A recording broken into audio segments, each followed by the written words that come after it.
pakiramdam mo ay wala nang makakatulong, kapag takot at pang-aabuso na lang ang kasama mo, tandaan mo, hindi ka nag-iisa. Isang tawag lang, may tutulong sa'yo.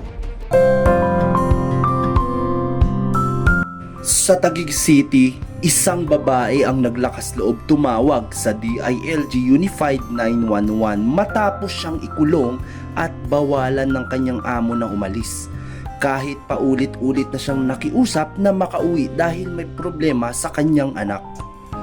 Ang ganitong unlawful restriction of movement ay labag sa karapatang pantao, ang karapatan sa kalayaan o right to liberty, at maaaring ituring na paglabag sa Republic Act 10361 o Kasambahay Law na nagpoprotekta sa manggagawang tahanan laban sa pang-aabuso at pagpigil sa kalayaan.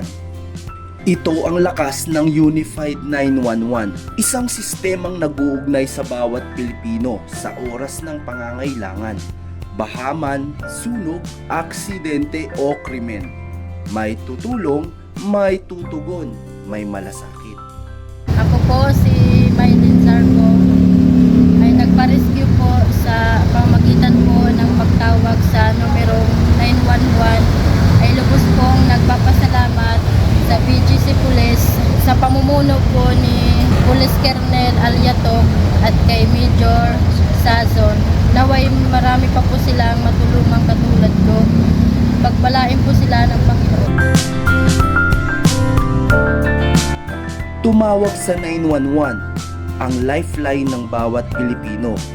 Dahil sa bagong Pilipinas, ang tulong ay mabilis, tapat at nararamdaman.